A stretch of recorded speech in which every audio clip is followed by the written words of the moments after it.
Welcome back to the show, everybody. Today, we are going to be talking about a theory in magic around how magic works.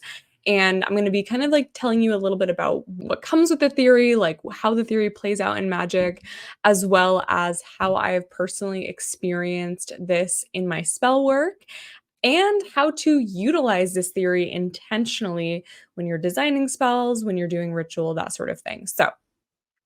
Today we're going to be talking about the path of least resistance in magic.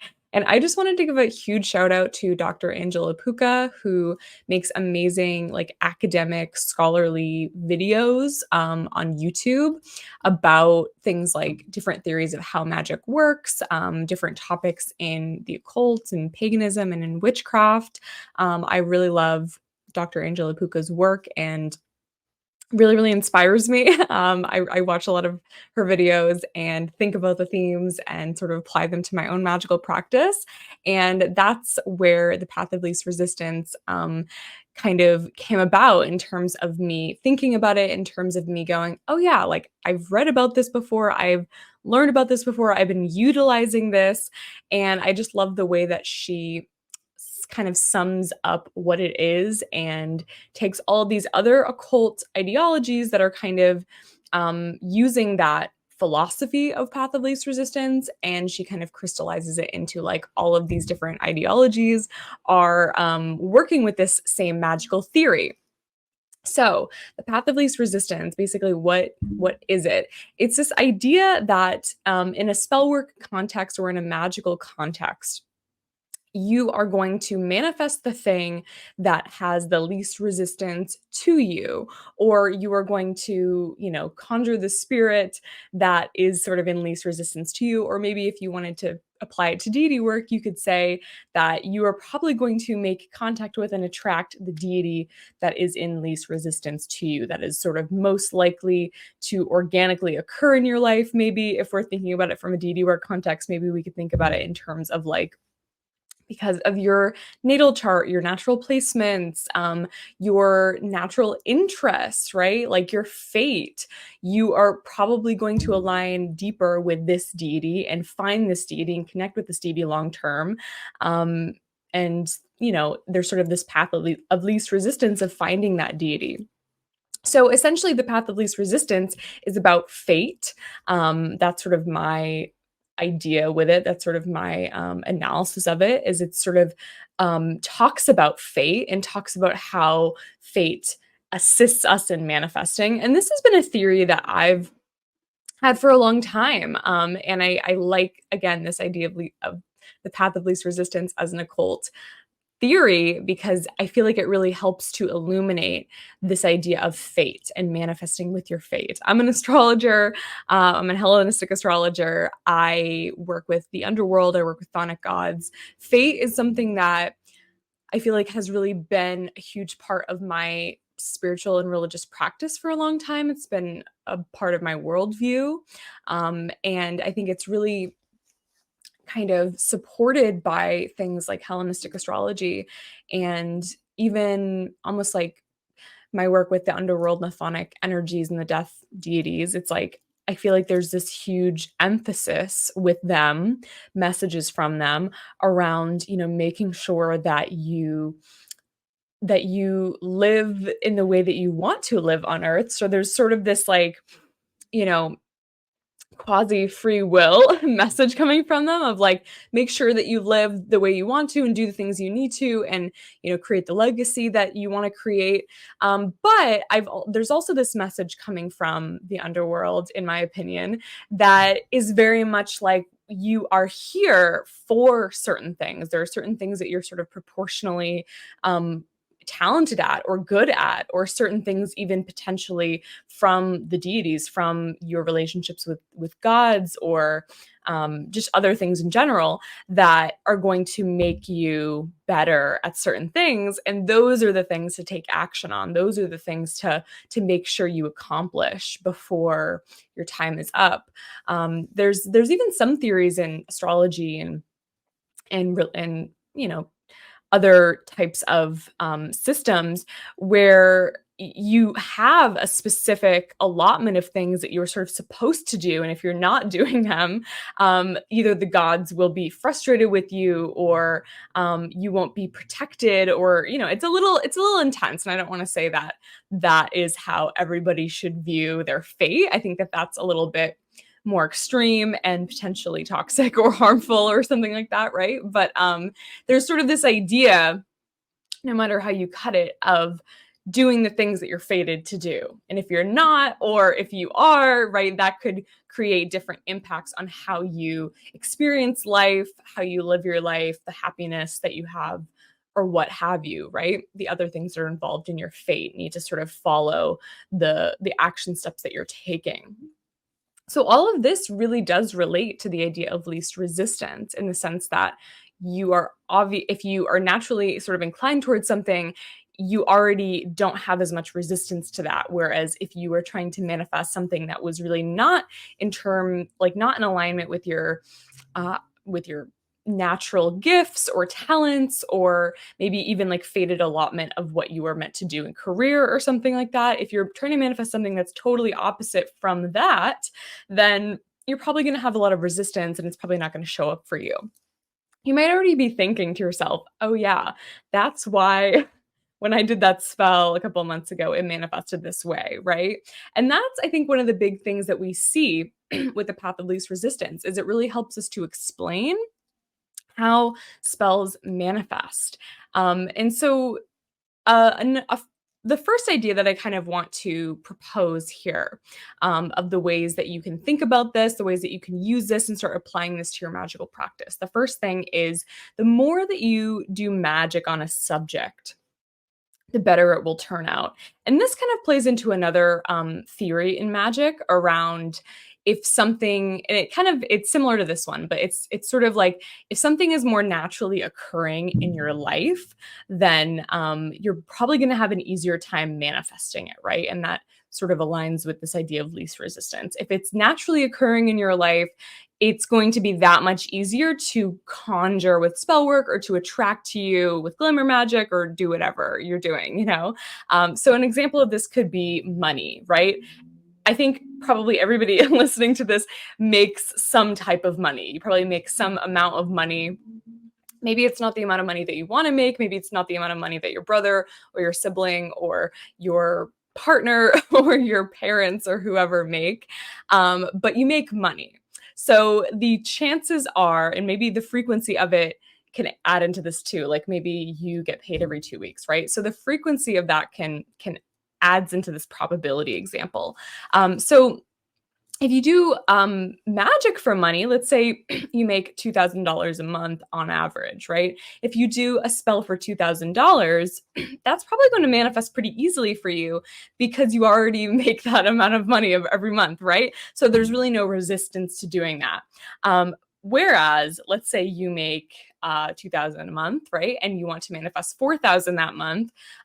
It could totally happen. It's not like it couldn't happen, right? But there's probably going to be a little bit more resistance, or the magic is going to have to think a little bit more, right? Work a little bit more to go, okay, how are we going to get this person $4,000 this month, right? 2,000's accounted for, but what are we doing with the extra half? And this is where, when you're doing a spell, it is really important to really pour your energy into it, connect with the ingredients, utilize the elemental energies, or any type of planetary energy as well. And sort of the reason for doing all that, the reason why we use objects and elements and planets and herbs and things in spells and pour our energy into them, is because we are trying to raise energy so that we can dissolve resistance, or so that we can basically raise enough energy for the consciousness of the spell, the idea that you are manifesting into the world, right? That intention, we are trying to give that intention as much energy as possible. We are trying to funnel that intention as much energy as possible so that it can go out and do the thing, right? So it can manifest. We are essentially feeding this intention so that it can blossom. If the intention is a seed, we can't just throw the seed somewhere. I mean, we probably could throw the seed somewhere and maybe it would grow, right? But the spell is like, we're taking really good soil, we're taking water, we're taking sunlight, and we are germinating the seed, right, in the course of the spell, which is why spell work is really good when you're in a situation where you want to make something happen that's not really a part of your life normally. You probably, normally you don't make $4,000 a month, as in our example.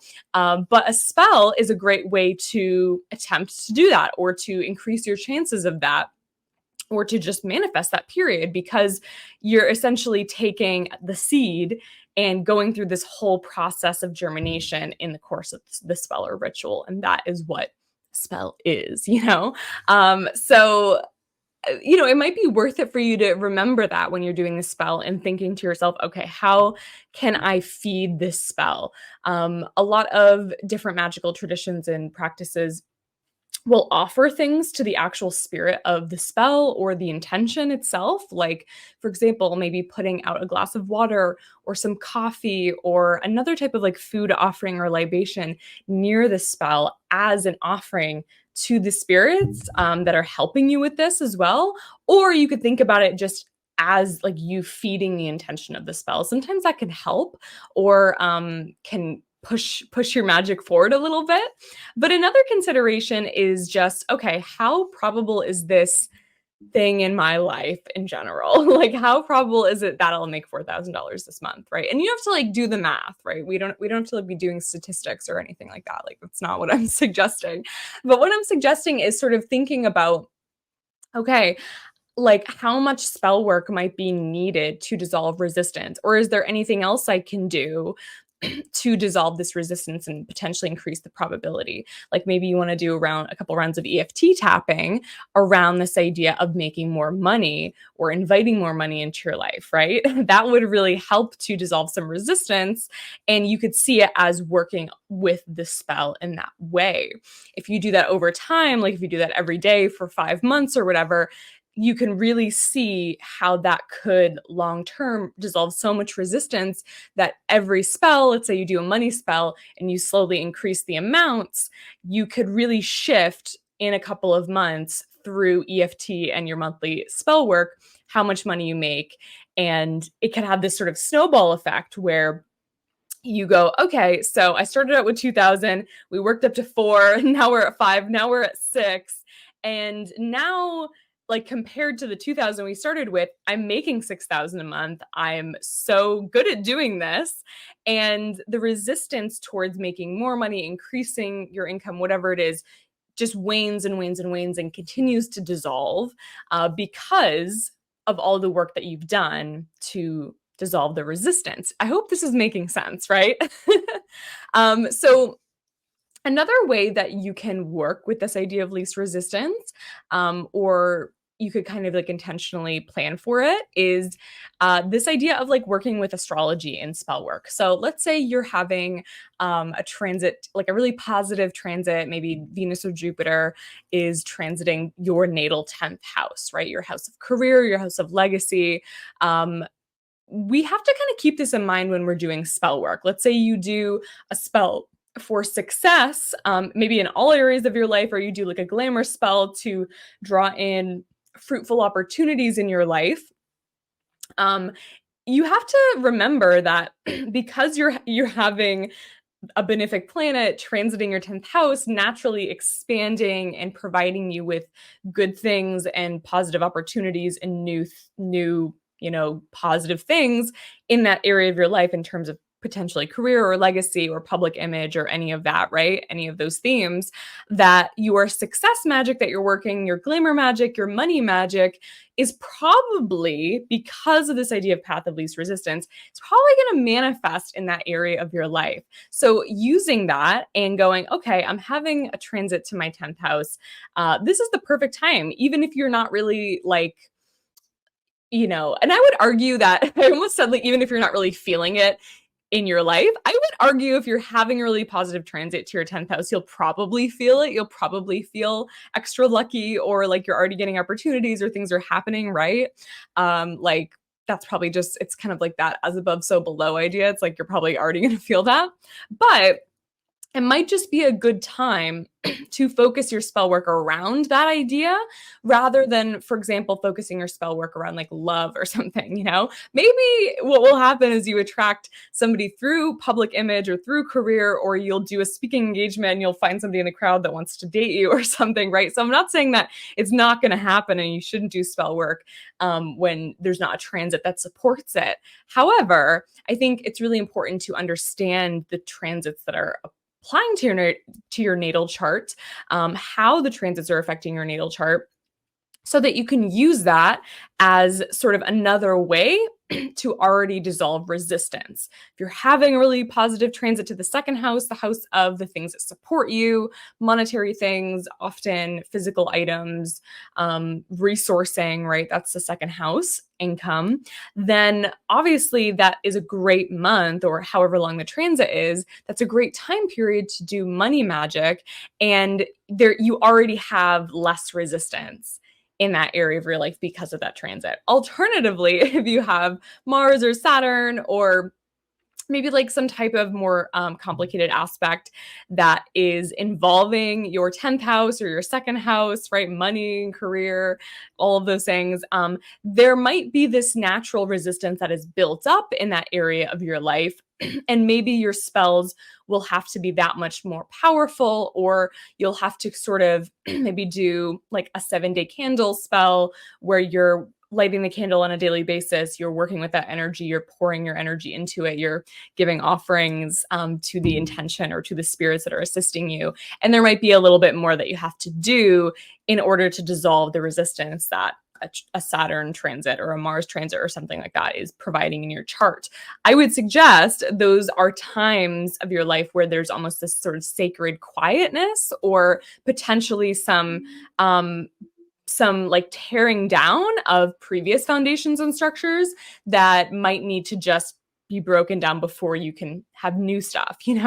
Like, let's say you're writing a novel, you're writing a book, you might need to cut a bunch of stuff out, very Saturn energy, right? Cut a bunch of stuff out of the book before you can actually write new stuff, or before you can submit it to the publisher. Until you get rid of things and purge things, it's not going to be ready. It's not going to be done. And so those areas of your life, those time periods, those transits, you can actually be aware of the resistance and go, okay, this isn't a bad thing. This isn't just me.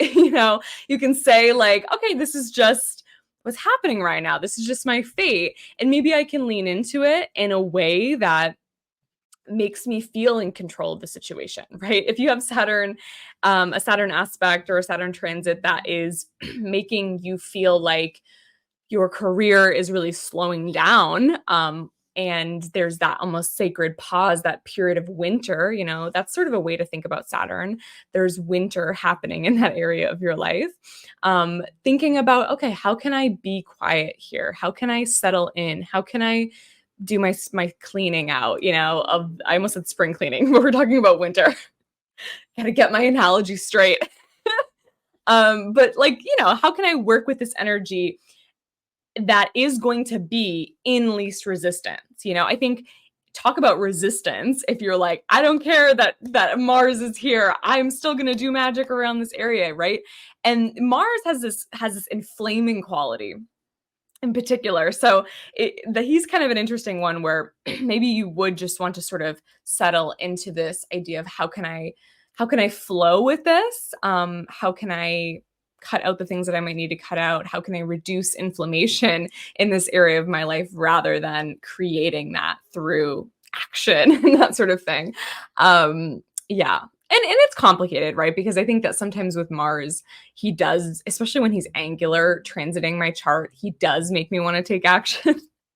So, it really depends on what the transit is, and how it's affecting you and how you've experienced that before. And so I always recommend, and this is something like literally to everybody, I recommend you need to do this. You probably heard this a million times from me. But really paying attention to how certain magical, like certain spells, or how time periods, seasons, transits, especially how they affect you, so that you can create your own system of patterns and go, okay, last time Mars was transiting this place, this is what happened. Maybe I will expect to feel similarly next time that happens, or on a different transit. And that can really help you with your personal cycle of resistance. And it can just really assist you in that area. And you also have to keep in mind, in terms of the astrology, that all the planets are always doing something, right? So they're always in some house of yours, they're always doing something. And sometimes there's obviously going to be one that is taking more of the spotlight. There's more of like an emphasis on that planet because of an aspect or a part of the chart or a part of the stars that they're transiting. But there's always something going on. So you always have a Jupiter transit, you always have a Venus transit. The benefics are always doing something, and the malefics are always doing something. So that's why you're going to feel at certain times in your life that certain things are just way easier for you, and then certain things feel a little bit more difficult in other areas of your life. It's totally cyclical, and that's sort of a part of being a witch, is not forcing these things, is going, okay, where is my will going to be, the most useful? Like, where can I place my will and my desires and actually see that manifest? And that's what we're talking about here with the idea of least resistance. Yeah, you're gonna get frustrated if you just go, I'm just gonna dig this into the ground, and every month I'm going to be able to work with this exact same, and you'll just feel disappointed when that doesn't happen, right? So another thing you can kind of do, or a way that you can work with this, is working with deities, or kind of taking up an animistic worldview. So depending on what your ideas are around animism, around deity work, that you may or may not want to do this, right? If you're a chaos witch like me, you're like, oh, cool, a way that I can utilize the belief of animism, a way that I can utilize this, right? But the reason why I bring up like working with spirits or working with deities, disembodied intelligences, just other consciousness in general, is that they often have their own agenda of what they want. And so you can almost take what their agenda is, what your agenda is, and what fate's agenda is, and you can kind of do something and have like a co-creating moment, right? So for example, let's say you really want to grow in your witchcraft practice, right? That is something that you really want to do. You're setting intention for that. You're doing spells for that, which, by the way, if you are trying to learn tarot or astrology or grow in your witchcraft practice, or do achieve some type of mastery or something in some area that involves the occult, do a spell. Like, it'll seriously be so helpful. I won't go off on a huge tangent here, but I did a spell to increase my knowledge of astrology couple years ago, and it was so helpful. And I really felt like after that, I met people and I met mentors, and I started like channeling information. It was so funny. And I just started to receive huge downloads and mentors, like I said, and helpful resources that really increased my knowledge of astrology, and also my awareness of like what branches I really wanted to study extremely quickly. So that's something I would really recommend doing. But what were we saying? Let me go back to what we were saying before. I was kind of saying that, so working with spirits or deities, right? It's a way to sort of blend the agendas. So my example was, let's say you are trying to learn more about witchcraft and you're trying to really advance in your witchcraft practice. You might choose to petition a deity that rules over witchcraft, like a kate, for example, in order to do that, right? And you'll probably have a better chance of that spell really working for you when you petition a deity that rules over witchcraft, right? Or a deity that rules over whatever it is that you're doing, or a saint or a spirit, or animism in the way of working with the spirit of an herb that has that intention or that rules over that. This is why talking to your herbs, I recently did a reel about this. That was super funny, but talking to your herbs, working with the spirits of things like elementals and planetary energies can be really helpful, again, because they have their own agenda, they have their own properties. And when you work with them, you dissolve any resistance that might be holding you back from that thing. So if you're working with the spirit of cinnamon as this Jupiterian herb of expansion and money and moving quickly and things happening quickly, right? You're tapping into that energy that cinnamon naturally holds on to, that consciousness almost, the cinnamon consciousness. Oh my gosh, this is so silly. um, then you, again, like your agenda and their agenda is linking up, and you dissolve resistance, right? So this is how you can also begin to think, okay, I have a lot of resistance in this area of my life, kind of like I was saying before with that example of money, right? I have resistance in this area, or because this isn't naturally occurring more, there is resistance happening, right? It's a way to consider in advance before you do the spell or as you are approaching the spell, how you can build like dissolving resistance into the idea of the spell. It's really interesting. Another way that you could do this, if you were just sort of curious about how you can reduce your resistance in an area of life, or what even your resistance might be. Let's say you are just, having success in your career or something, or you're just approaching your career. You just got out of college and you're like entering the career for the first time.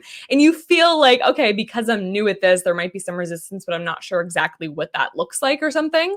Like what the breadth of it is, or how I should approach spell work in this area of life. Maybe you just don't have an idea of, again, how much spell work you would need to do because you don't have a grasp on the level of resistance you might have for this thing. What you can do is you can do a spell. I would start out with something maybe a little bit more basic, right?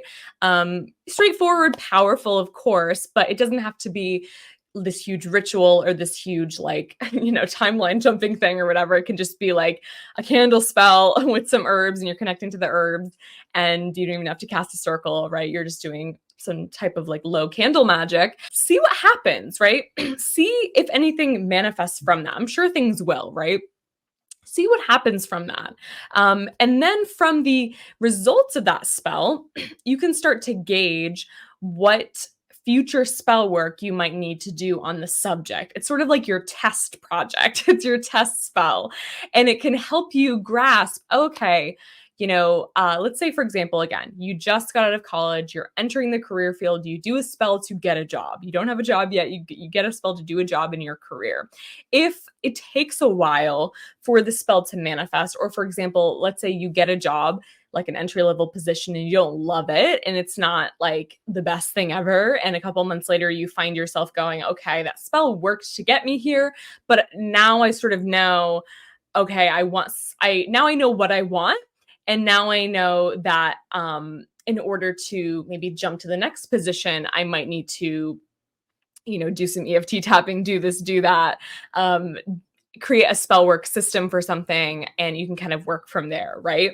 Let's say you do the spell and nothing really happens and you're sort of still on this job search. I would definitely look for the more hidden subconscious ways that things could manifest, because I think that every single spell has something that it's doing. It sort of has some way of manifesting into the world that might not be exactly what you want. It might not be something even like it might be something so subtle that it's like imperceivable, and in that case, that's letting you know that there is resistance that needs to be taken care of in a spell work setting or in other settings, and then you can kind of proceed from there. So just really take a look at that.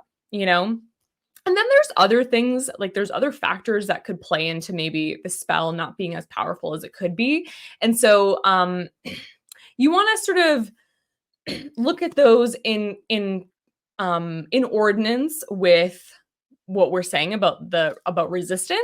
But I don't want you to get confused and go, oh my God, there's so many things, there's so many principles, there's like all this stuff, right?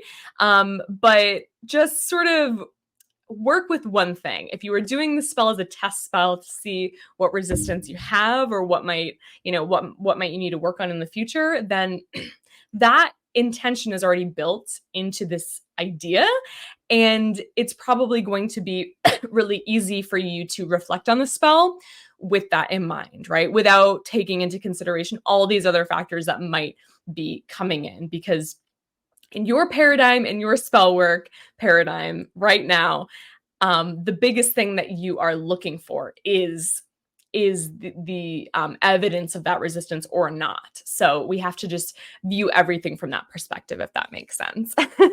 So see how that works for you and see kind of, again, what might you need to do. You might find that your spell manifested perfectly and you're like, oh, sick. I guess I am really on the ball with this. I guess there isn't a ton of resistance showing up. Another thing that could happen, or sort of another way to think about this, is like, again, let's say you're doing a job thing or money, right? We'll do the example of a job. What this might happen, this idea of it is going to manifest with something of the least resistance. So like I said, it could be something with the least resistance in terms of easiest to apply for, like literally the least amount of people applied for this job, the least amount of people interviewed for this job. Maybe because of that, it wasn't the best choice overall because not all the people really wanted to be a part of this, or maybe it had the lowest pay or something, right? So there might be a way that you can in advance go, oh, okay, of these options, this is probably the one that is going to manifest because this is what I already assume is of least resistance. But this might change. This might shift. Like, let's say you get 3 job offers, right? Which is great. You can only take one, right? I mean, maybe you can have 3 jobs, but you can only take one. The idea is that the one that you will eventually have is the one that you're sort of in least resistance to. So something might happen where like you get offered a job and maybe that offer gets rescinded, or you just don't feel like it's a really great opportunity for you. And you're really frustrated because you're like, oh my God, I got this job offer and now I'm not taking it. And now I feel like I am almost like disavowing the spell, or I'm not like, I am creating resistance to this magic. And that might not be what's happening. What might be happening is what is actually of least resistance. It's almost like the sort of simplicity thing, like Occam's razor, right? Of like the simplest thing is probably the thing that's going to happen, right? Maybe that ends up happening where that job would have just caused a lot of resistance and actually has more resistance than you think to it. That might change. And then you get a new job opportunity in like 2 days and you don't know that it's coming yet, but the gods know. And you're like, why isn't this one working? Something else is coming. Something else is happening behind the scenes. And that opportunity is actually way more sustainable long-term, or for whatever reason, actually simpler long-term than the one that you're worried about right now, you know? And maybe the worry and the stress and the fear is a response, like a bodily response to the resistance that you feel from that opportunity. It's really interesting how it all kind of comes to play.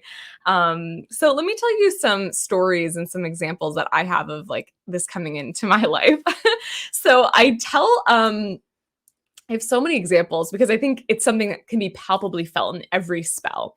I tell this example a lot. So it's a really fun example of a spell that I did that I love to tell. So I did a petition to Hades when I was in college, where I really needed to buy a lot of books that semester. Like it was like a book heavy semester. I was an English major, so most of my books were like paperbacks I could get for $2 on like thrift books or something, right? So I didn't pay very much for books in college, which is great. I know that some majors you'll have to pay like a fuck ton of money in your books. For mine, I didn't, but there was one semester where I needed to buy like a bunch of really expensive textbooks because I was doing like a bunch of prerequisite courses and stuff like that. And I said to Hades, hey, you need to help me pay for books. It's going to be approximately $500 or, you know, around that. Give me $500 for books. And that was what my spell was. The path of least resistance ended up manifesting because in the sense of like what ended up happening essentially is I got a book advance, like I got a voucher from my school for $600 worth of stuff from the bookstore at my college. And usually book advances are for people who like receive some level of financial aid, or for whatever reason, like in their admission or in like in their kind of like contract with the school. I don't even really know how it works. They sort of receive a book advance, like maybe as a scholarship or something like that. I was a sophomore, I believe. So the first year of my schoolwork, I never got a book advance. I only got one that one semester. I never got one after that. Whereas typically people who receive book advances will receive them on an ongoing basis because of like their contract with the school or because of their scholarships or something like that. That was not the case for me. It was literally just magical, but it was it was probably the path of least resistance in terms of the way that the spell manifested, the way that Hades or whatever sort of consciousness, were coming together to make this happen for me. It was so much easier, apparently, so much more simpler for them to just probably create some sort of computer error on the part of my university and send me this email. Like it's so funny. It's like when spirits start haunting computers and hacking into systems, like I feel like the gods are the best hackers.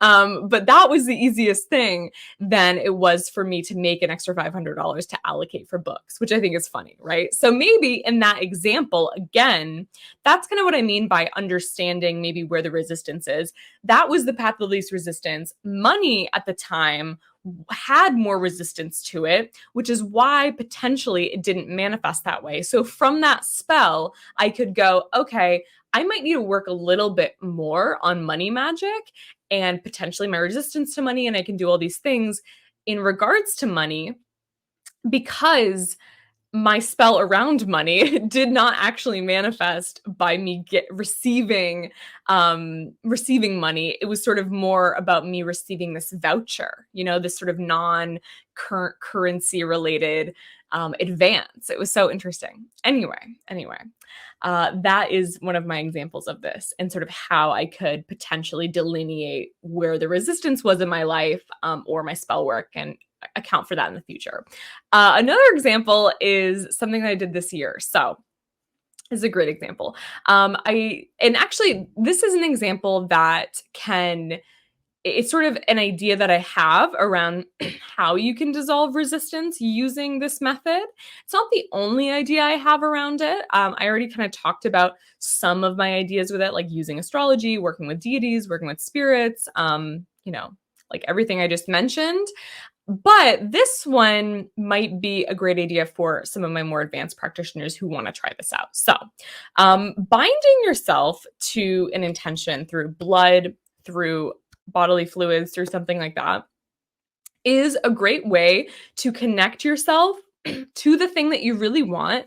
It has to be something that you really want because when you use like a binding material like blood, in spell work. And this isn't the case for every single type of blood magic. So I don't want to generalize the whole field of it because a lot of practitioners don't use blood in this way or don't use bodily fluids in this way. But a lot of the theories around using blood and bodily fluids is that it sort of links you to that intention or that spell or that thing or that person or whatever you're doing in a way that is very strong and can sometimes be even potentially a little bit toxic, right? It can be used for good, and I use it for good all the time, but it could also, if you're binding yourself to something that long-term isn't right for you, like a person or a situation, it could create this almost like toxicity or this dependency that might be not beneficial long-term. So this example really works best in something that you really want, it's gonna happen or it's already happening or it's fated for you. Like again, it's something that you see in the story of your natal chart, you see it happening, you feel it happening, but you just want it to kind of come into your life now. Using blood magic to do that is a great way of linking yourself to that thing in a way that naturally is going to dissolve resistance. So here's my example. I did a blood spell for Lupercalia, which actually it was a group ritual that you can participate in through my membership group. So how fun is that? We did blood magic. We didn't do it like together, okay? We were all separate. We're all doing our own intentions. But I like led this blood magic ritual where we sealed, an intention with blood, right? With our life force energy. And the idea and the logic of the ritual was we were giving life force energy to this thing, which is another way to think about blood magic. You were lending your life force to this intention. And so if we just use that idea rather than the sort of binding potential, I'm giving my life force to this intention. What did I say like 20 minutes ago about giving the intention offerings of libations, of food, almost like a deity, right? Your blood is something that is like the ultimate offering for a deity, right? And it's like the ultimate offering for an intention. It's the thing that goes, okay, like it completely dissolves the resistance because you're just giving it life, right? You are giving this intention life. And so it's going to happen. And that's why it has this binding effect, is because now it's gonna happen. Like it is happening, it is in the world. You've literally birthed it. And you can birth really good things, you can birth really bad things, right? That's kind of what the blood magic means, you know, or what the idea is. But anyway, my example is we did this blood magic ritual, and in it, I set intention to essentially manifest a project, right? And over the last couple months, the way that it's manifested for me is over the last couple months. So I basically gave life to this project that I've been working on. The way that it's manifested is that I feel so motivated to work on this project that it has become the most fun and easy thing in my life. Like I wake up in the morning and I'm like, I can't wait to work on this thing. And I'm just so excited, and I feel like it's going really well. Like I haven't experienced any like issues with it. It's just manifesting in such a beautiful way. There's no resistance. Like literally the resistance is no longer there because of the blood magic, I would argue. Because I gave life to this energy, and so that the universe and the gods aren't trying behind the scenes to make it happen, because I kind of already did it. I kind of already overrid that by just making it happen myself with my life force energy.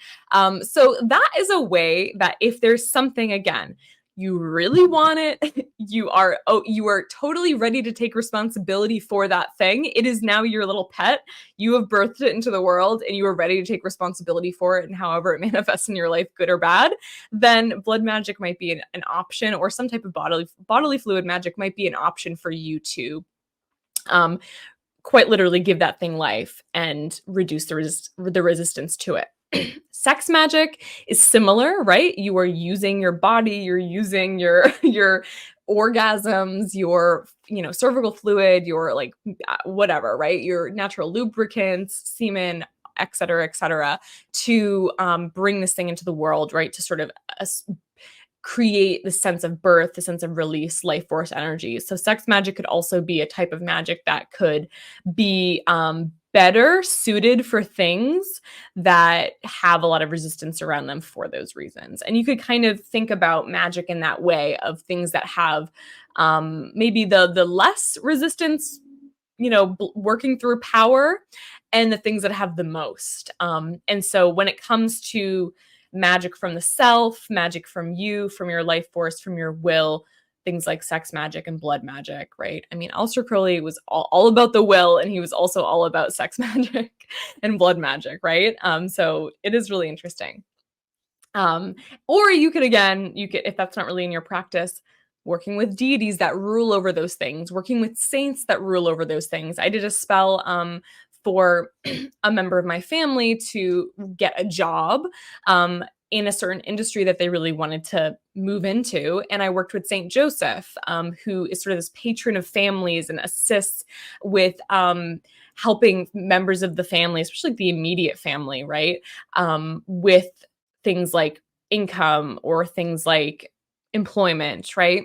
So by working with Saint Joseph, I chose him in particular to work the spell because I know that he already has these properties, right, of employment and improving the income of the household. And so he was sort of the perfect person that I knew would assist me in dissolving resistance, any resistance that did exist in the area of this person's life, right? So that is this theory in magic and all of the ways that you can utilize it.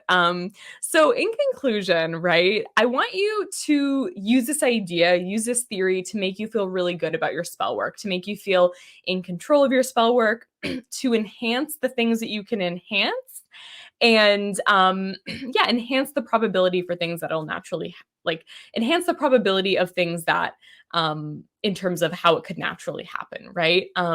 You know, I want this to be an inspirational thing for you rather than something where you're like, oh no, like I do have a lot of resistance around this. What am I ever going to do? Like we talked a little bit about what you could possibly do. So hopefully you feel yeah, like in control. Sometimes when we talk about fate, when we're like, this is destined to happen, this is destined to occur, it can feel like, I mean, it can feel like a couple things, right? You could really reject it, or it could feel really prescriptive or dogmatic, which we do not want, right? We don't do dogma over here on my podcast, anywhere in my programs, and anywhere on my account, right? We don't do that. But again, I still love the idea of fate because it could potentially feel dogmatic. It could have that property. Or you could sort of think about it from this perspective where you are amor fati, you are loving your fate, you are like really embracing that as just sort of the way that you express yourself in this existence, in this lifetime, in this world.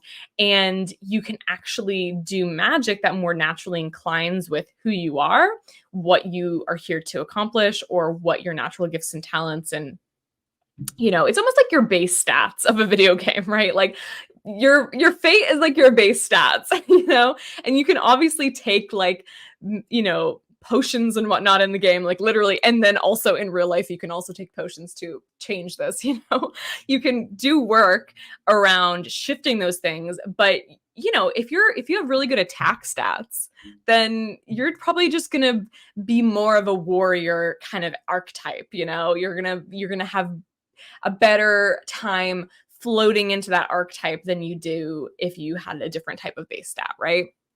And that's what this is all about. I think that it's actually really dysregulating to have all of these opportunities. Like you can be anything. You have endless opportunities.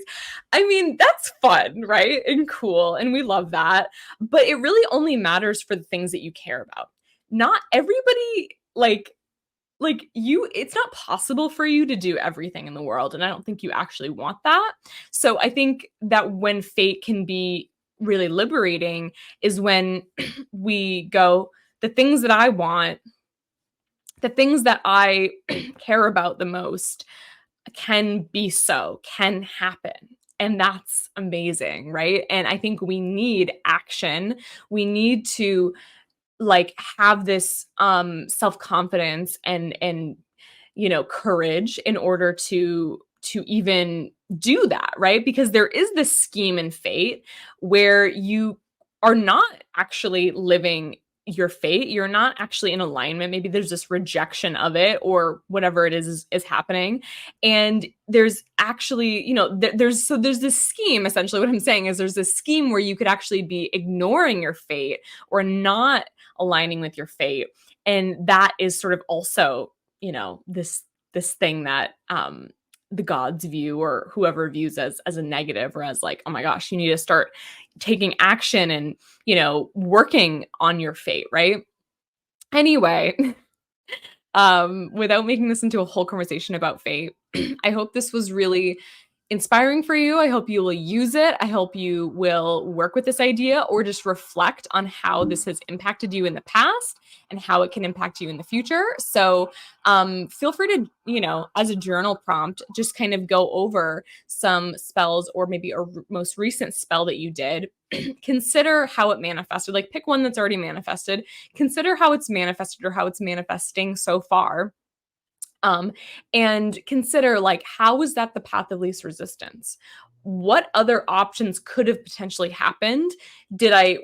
Are those things that I want in the future? And if so, how can I create a structure or a magical system or a healing system or some type of framework to achieve those things long term? That's what I'll leave you with. Awesome, everybody. It was so fun chatting with you today. So last week we just started Rule the Room, which is my Glamour Magic program. The cart is still open for Rule the Room. It's going to be open all summer. So hop in. The price did increase over the weekend though. So the price went from $555 to $777.